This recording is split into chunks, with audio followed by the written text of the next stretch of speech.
Mga headlines kang mga balita nga natipon kang PIO News Team. PSWDO Antique nagatugro kang bulig sa mga linibok nga Antikenyo. BFP Antique nakabaten kang sarakyan halin sa gobyerno probinsyal kang Antique. Mga isda nga sa milog kag isok nagdagsa sa Banwa kang Lawaan. Halin sa PIO News Center, ang inyo tagbalita.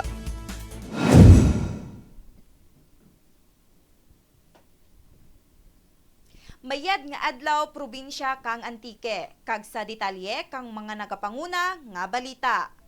PSWDO Antique nakatugro kang bulig sa mga linibo nga Antikenyo. Para sa dugang nga detalye kang balita, may report si Ken Estares.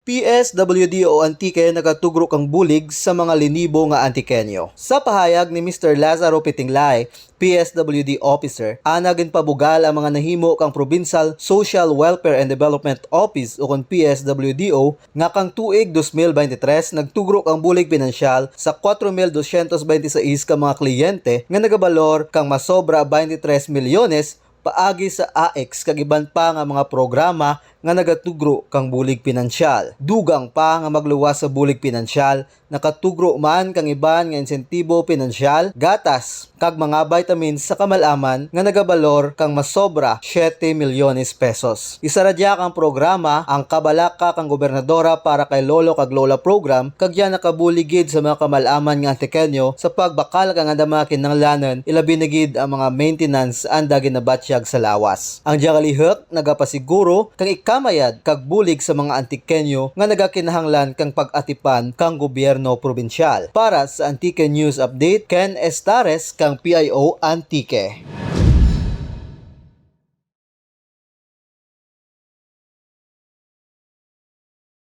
Kang sarakyan halin sa gobyerno probinsyal. Sa dugang nga detalye kang balita, may report si Rica Belmonte. BFP Antique nakabaton kang sarakyan halin sa gobyerno probinsyal. Personal nga gindawat ni Governor Dodod Cajao ang sarakyan para sa Bureau of Fire Protection o kon BFP nga magdugang sa andang puwersa.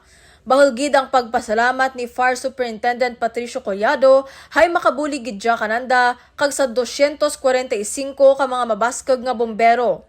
Dugang na pa nga naglabot rin sa 40 ka mga forest fire ang nalista sa probinsya kag bahul gidya nga bulig ang sarakyan para sa andang madasig nga pagresponde. Amo dyang lihok kang gobernadora para mapasanyog pagid ang madasig nga pagresponde kag mapasiguro ang kamayad kang mga katawhan. Para sa Antique News Update, ako dya si Rica Belmonte, PIO Antique. Isda nga sa milog kag isok nagdagsa sa Banwa kang Lawaan. Sa dugang nga detalye kang balita, may report si Gloribel Berto.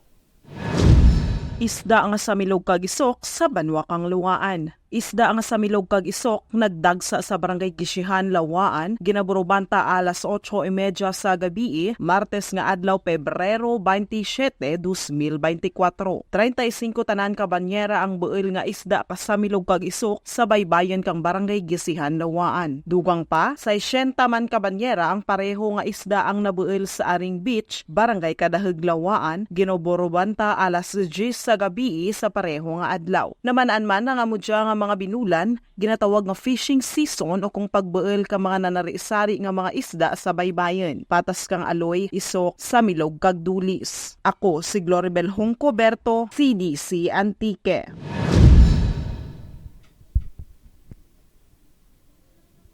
Para sa atin tinaga kinaraya kag trivia Antikenyo.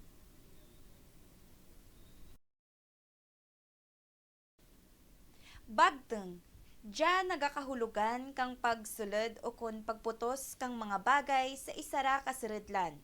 Pwede manginsako o kun tela ang magamit sa pagputos. Halimbawa, ginbagteng ni Inday ang anang mga bayo kag maglayas sa poder kang anang bana.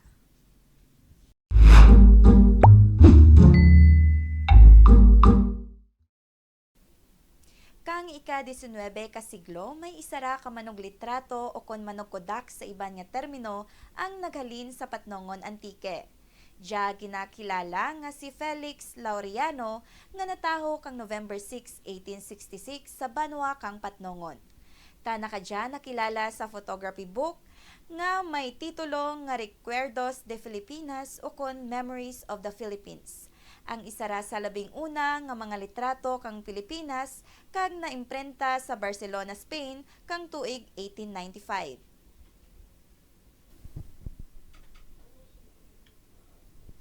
Antes kita magtakop, ginatamyaw naman ang San Pedro National High School nga nagselebrar kang 55th Foundation Day kahapon sa pagpanguna kang andang principal, Noel M. Encarnacion, Principal 1.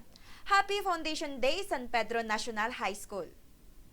Kag amo to ang mga balita nga natipon kang bilog nga PIO News Team. Manuela P. Samulde, PIO Antique.